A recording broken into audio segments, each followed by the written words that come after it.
Peace be with you. I am Paul Hinder, the Catholic Bishop in Arabia, residing in the United Arab Emirates. Almost 2 years ago, the document about human fraternity was signed in Abu Dhabi. In the meantime, we were witnessing the Abrahamic Accord, which on diplomatic, economic, but also cultural and religious level has promoted initiatives which were unthinkable only a few years back. The interreligious dialogue continues. In fact, it has taken importance also politically. It is crucial to maintain this dynamic for the post-pandemic time. We are amidst a process that involves the whole system of relations in the Middle East, around the Mediterranean Sea and in Asia. The communities of different religious beliefs in these areas of the world play already an important role and will do so also in the future. They are called to contribute in breaking down the mental and physical walls which were built in the past and separated ethnic groups, nations, and religions. Time has come that alliances be formed by those who are ready and strong enough to address in common the challenges. That means to overcome the conflicts, to conquer the injustice and the poverty, to respect the dignity and the fundamental rights of all human beings, citizens and migrants alike. Pope Francis emphasizes the important task of the religions in the encyclical Fratelli Tutti, with the following words: the different religions, based on their respect for each human person as a creature called to be a child of God, contribute significantly to building fraternity and defending justice in society. Dialogue between the followers of different religions does not take place simply for the sake of diplomacy, consideration, or tolerance. The goal of dialogue is to establish friendship, peace, and harmony, and to share spiritual and moral values and experiences in a spirit of truth and love. End of quote. If we follow this way, not only the religions, but all the nations will take profit and have a more peaceful future. Cultural diversity is one of the pillars of our vision of knowledge and education at UNESCO. The beauty and power of cultural diversity. Promoting education and knowledge is key to promote interfaith and intercultural dialogue, and events such as the Universal Exhibition are the ideal places to do that. UNESCO is a strong partner of Expo 2020 Dubai, and with the Commissioner's Office of Italy, participation in the Universal Exhibition will be held in Dubai. Important initiatives devoted to teachers and students from around the globe. That will be hopefully happen after the world has overcome difficult times, challenging times we are living due to the global pandemic. That's what we hope, of course.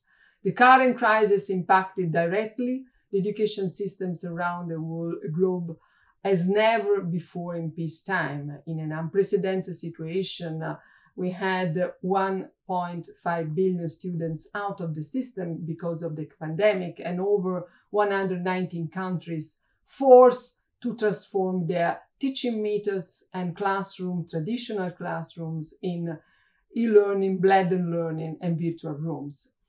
And moreover, this crisis has highlighted and made even more dramatic the inequalities among countries and nations. This is something that UNESCO alerted about from the very beginning of the pandemic.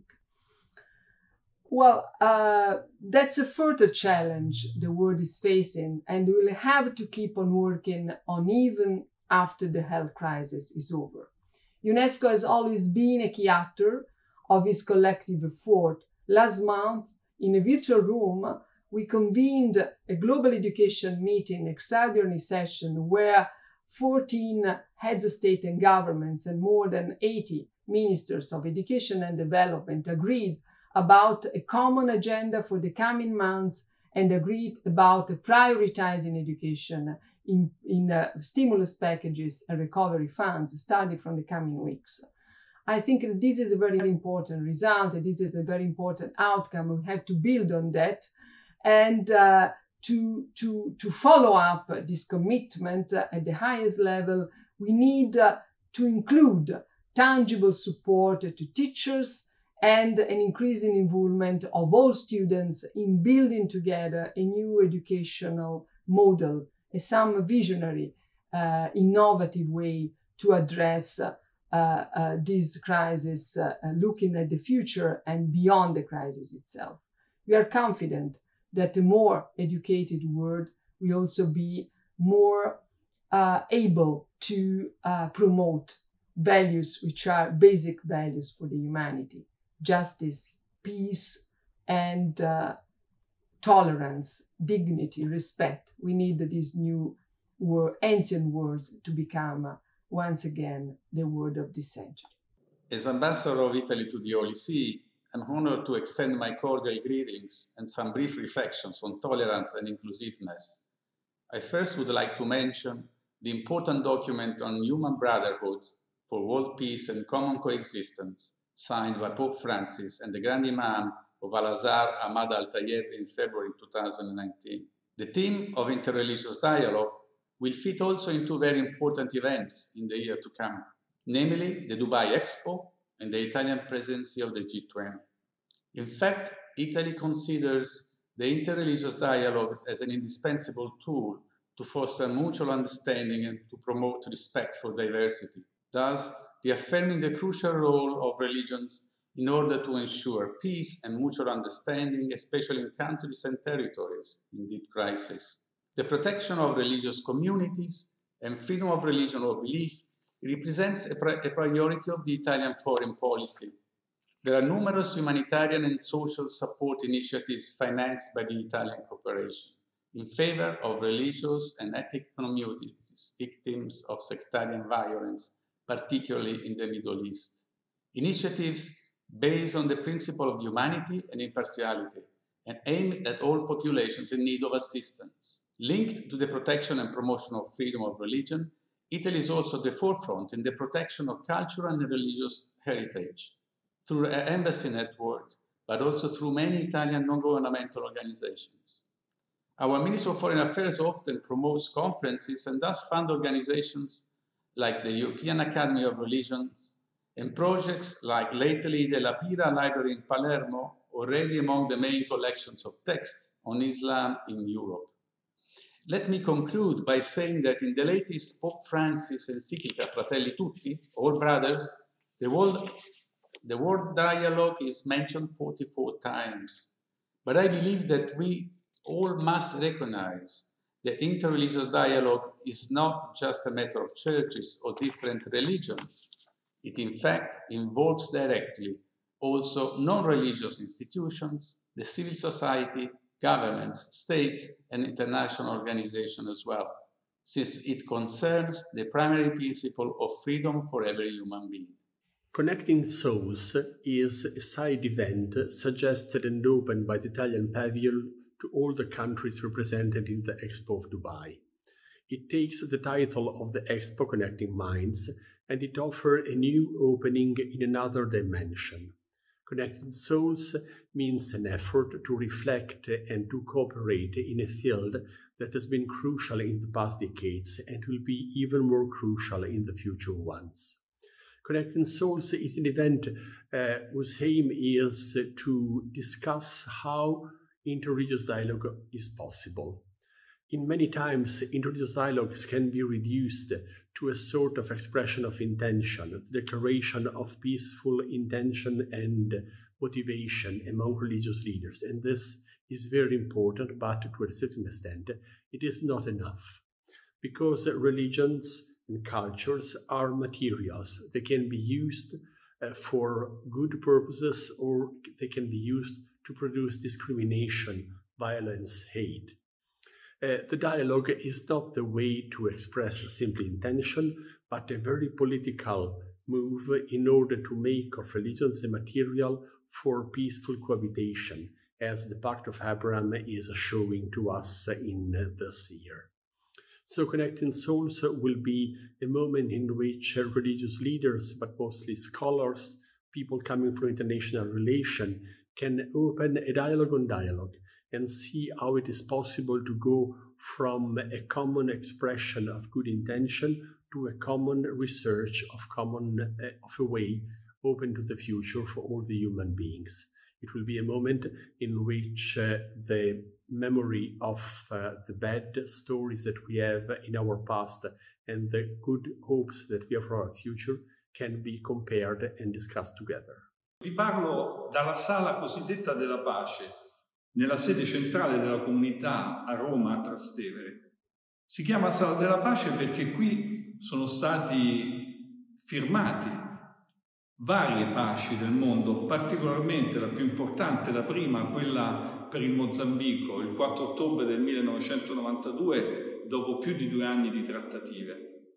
E questa sala è rappresentata in questa sala, come vedete alle mie spalle, un grande dipinto che vuole appunto mostrare il lavoro di pace per il Mozambico, simbolicamente naturalmente. Da dove vengono queste paci di Sant'Egidio? Hanno un fondamento nella preghiera interreligiosa, negli incontri nello spirito di Assisi voluti da San Giovanni Paolo II nell'ottobre 1986 appunto nella città di San Francesco. Da allora la comunità di Sant'Egidio ha fatto sì che questi incontri rivivessero anno dopo anno in tante città del mondo e convergessero in queste città uomini e donne di religione, di tutte le religioni, per pregare per la pace. Perché lo spirito di Assisi significa questo, non più pregare gli uni contro gli altri tra le religioni come si è fatto per secoli, ma pregare gli uni accanto agli altri, con un unico scopo, un unico obiettivo, quello di portare la pace nel mondo e il messaggio di pace che è al cuore di ogni religione. Questo è lo spirito di Assisi.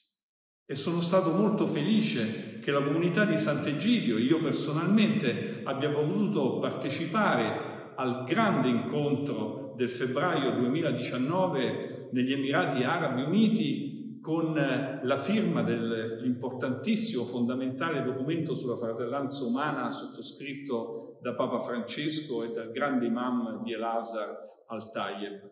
È un documento importante che ci parla del bisogno della fratellanza umana e vediamo in questo tempo di coronavirus, di Covid-19, come soltanto insieme ci si può salvare da questa pandemia.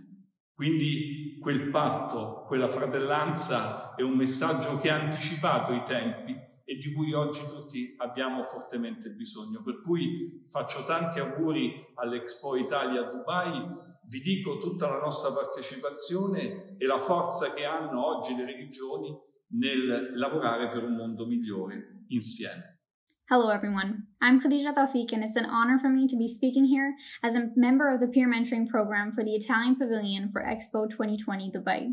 For a few seconds, I'd like you to imagine what the world would be like if we had all had the same background, the same culture, religion, heritage, and history. Scary. And quite frankly, boring, isn't it? Imagining something like that makes us fear losing our differences, and not just how they make us more intellectually informed individuals, but because we are more globally and culturally aware citizens and people of the world because of them. Now more than ever, we need to realize the beauty in our differences, and that is exactly what Expo represents. A worldwide platform for opportunities and for debate, dialogue, and sharing. The Italian Pavilion will be providing opportunities through initiatives like the Young G20, a simulation of the G20 Summit for youngsters, which I am very proud to be a part of. Expo opens up so many doors leading to intercultural knowledge and is a prime example of the excellence we can achieve through it. And in all of this, our voice, the voice of the youth, should be present and heard. So my message here today is discover the infinite perks that the meeting of diverse cultures can lead to. And don't just learn, share as well. The world is so much more interesting when we are all different.